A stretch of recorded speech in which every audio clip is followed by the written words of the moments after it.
Hello everybody, welcome to another Yellow Chair Devotional. We've got a simple experiment today for you, but then we're going to open our Bibles and see what else we can learn about God, the Master Scientist. Now I'm hoping you've got all of today's ingredients laying around the house. First, starting off, we've just got a plastic water bottle. I peeled the label off.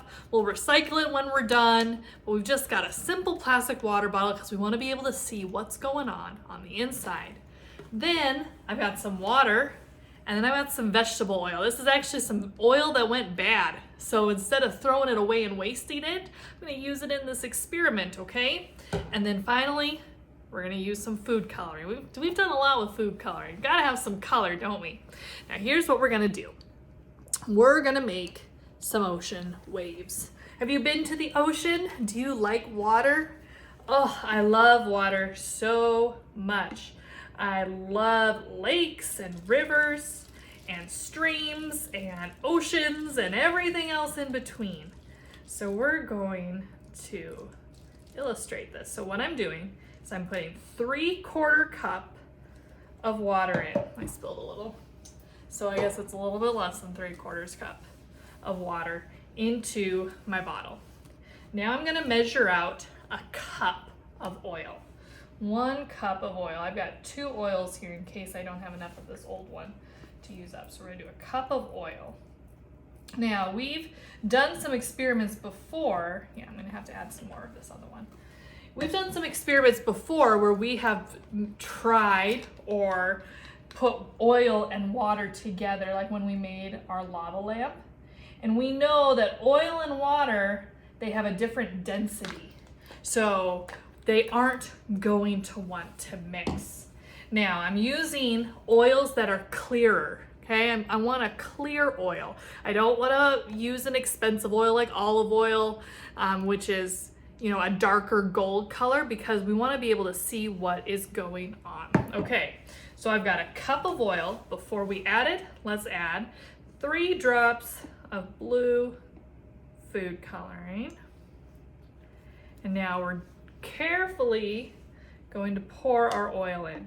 Now they're gonna appear to mix initially because of just the weight of the oil, right? It's denser. You can kind of see that it's floating on top. I'll move the camera down for you to see in a second. But just gonna add that oil in,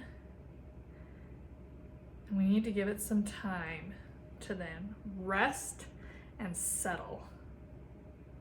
All right. Oh, I didn't make too much. I didn't spill any that time. Look at that. So let's put our lid on. Now, you could choose to add some glitter if you wanted to. I tend not to purchase glitter because it's so messy. All right, but there is our oil floating on top, and here's our colored water. You can kind of see the bubbles there. Now, what we're gonna do is I'm gonna set this on its side, and we're gonna let it just sit and the oil filter out of it. So let me bring the camera down for you to see our bottle here. We gotta let the oil rise. And it's hard to see because of the reflection and the grooves on this bottle, but it's gonna take a little bit of time to just balance out.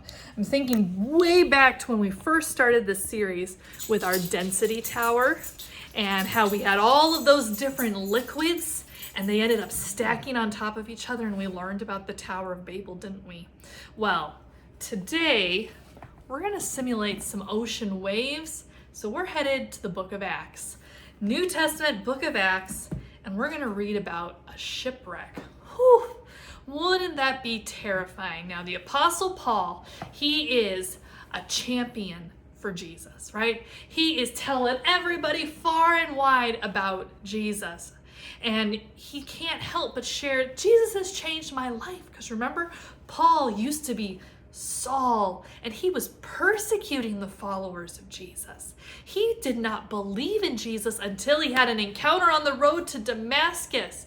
You can't have an encounter with Jesus and not be changed. And Saul changes so much, he decides even to change his name from Saul to Paul, and he wants everyone to know about his friend Jesus. Well, we see there's a lot of stories in the book of Acts about the New Testament church, right? That first group of believers. We've got Paul and Peter and John and all of the disciples telling everybody about Jesus. And sometimes they run into some problems. So this is Acts chapter 27 and starting at verse 27. So on the 14th day, we were floating around in the Adriatic Sea. The sailors thought we were close to land, so they threw a rope into the water with a weight on the end of it, and they found that the water was 120 feet deep. Well, that's pretty deep. They went a little further and threw the rope in again, and it was 90 feet deep. The sailors were afraid that we would hit the rocks, so they threw 4 anchors into the water, and then they prayed for daylight to come. Oh man, it sounds like a storm's coming. Some of the sailors wanted to leave the ship and they lowered the lifeboat. These sailors wanted the other men to think that they were throwing more anchors from the front of the ship. But Paul told the officer and the other soldiers, "If these men do not stay in the ship, your lives cannot be saved." So the soldiers cut the ropes and let the lifeboat fall into the water. Just before dawn, Paul began persuading all the people to eat something. He goes, "For the past 14 days you've been waiting and watching, right? Enduring the storm, and you haven't eaten. Now I beg you to eat something. You need it to stay alive. None of you will lose even one hair on your heads." After he said this, Paul took some bread and thanked God for it before all of them began. All of the men felt better. They all started eating too. There were 276 people on the ship. We ate all we wanted, then we began making the ship lighter by throwing the grain into the sea. So if you read the first part of Acts 27, starting in verse 13, we get to know more about this crazy storm. All right, we jumped right into the middle, but this storm is brewing. And now on verse 39, it says, "When daylight came, the sailors saw land. They didn't know what land it was, but they saw a bay with a beach. They wanted to try to sail the ship to the beach if they could. So they cut the ropes to the anchor and left the anchors in the sea. At the same time, the ropes that were holding the rudders, they raised the front sail into the wind and sailed towards the beach, but the ship hit a sandbar. The front of the ship stuck there and could not move. Then the big waves began to break the back of the ship to pieces.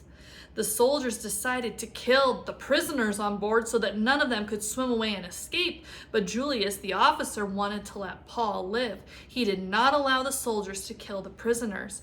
Instead, he ordered everyone who could swim to jump into the water and swim to land.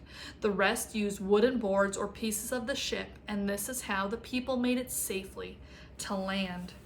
The power of those waves. They'd endured a storm for a while, but Paul had said, "Hey, it's okay. God's going to take care of us. God's going to take care of us. No one is going to die." Even though they were so afraid, and those waves are crashing and destroying the ship, going, "Do you think we can make it to land?" And they get stuck.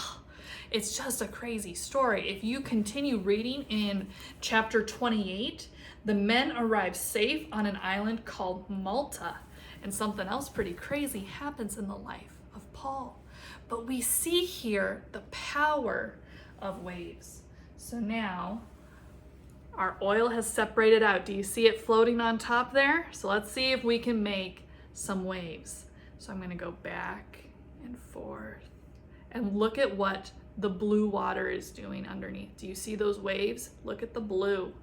Now we want to go gentle enough that it doesn't mix with the oil. But do you see how the blue, our water, it will actually form a wave that crashes down. Now the top part of a wave is called the crest, and the bottom part of the wave is called the trough. And so you can kind of see this. All of that blue water bunches up at an end, and then it just crashes over. Right? Look at those waves. Going and going and going. Imagine that shipwreck that Paul experienced, yet he had the assurance that God was going to keep them safe. And he believed that, and he told everyone else, "Hey, take some time, eat some food. It's going to be all right." We need to take care of our strength, encourage your spirits. He had some faith that even though those waves were crashing down, God was going to take care of them. Do you sometimes feel like you're getting tossed about in a storm, in some waves of life? Now, how do waves work? I am rolling and giving it energy, right? I'm giving it energy. Sometimes we think, like if you've been to the ocean, you see those waves come crashing, we think that the water must have this energy. But it's really, there's not as much movement as you think. The wind will stir things up, right? Think of those storms. Think of like a windy day. You've got more crashing waves going on. But it's those gentle movements that starts a chain reaction, right? Just those movements gets that water rolling and rolling and rolling. One way to think of this is go change the sheets on your bed.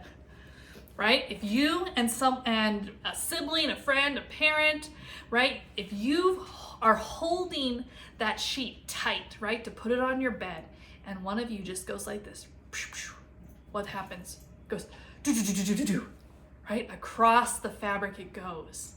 That energy, just that gentle motion, it sets it off. It's the same here. Just that gentle movement sets off our waves. And so sometimes we think that it's just the crazy moments in life that are the storms, right? When we just feel like everything is twisty-turvy, maybe the oil is totally mixed up into our lives, right? But let's think about how Paul, he saw the chain reaction. Because of his faith in God, he was able to step back and go, hey, this is just all leading to God being glorified in new ways. God's going to come through for us. Eat some food, rest. Don't worry about it. The prisoners are kept safe, right? They aren't killed. And they end up getting to the island of Malta all safe and sound. His trust in God, that faith, is what helps Paul get through that storm and help encourage others through that storm too. He saw the waves as God's chain of reaction, that God was putting events in motion to further show his love.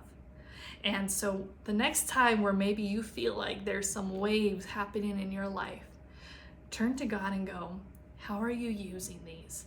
And can I be a part of it like Paul was? I want to be a part. I want to make some waves for you. That ripple effect, that chain reaction, sharing your love. And it goes and it goes and it goes and it goes. Let's say a prayer together and close our time. Dear God, we're so thankful that through every single storm of life, you are there with us. But also, when we're going through those moments, help us to see with your eyes the big picture, the whole chain of events happening, and the fact that you are going to be glorified through it and we get to be a part. And so may we just trust you during those hard times. May we step back and say, what's the ripple effect here? And what energy is going on? What are these waves doing? And may we be an encouragement to those around us. We're not gonna sink. Like Paul, we're going to survive on you, and a difference will be made as a result. And we thank you for your love. In your name, amen. All right, I encourage you to go and read some of the rest of this story. Paint that full picture. Just really immerse yourself. Imagine being on that boat there with Paul. Put yourself in the story and then keep reading about what happens when they get to Malta. And then see, man, all along, God is at work. God is at work, and that's a pretty exciting reminder for us when we're going through some storms. All right, in the video description below, there are some discussion questions if you want to go a little bit deeper into our waves here, but have fun with this. It's a great little thing. Hopefully you enjoy it and don't make too big of a mess, and I will see you next time.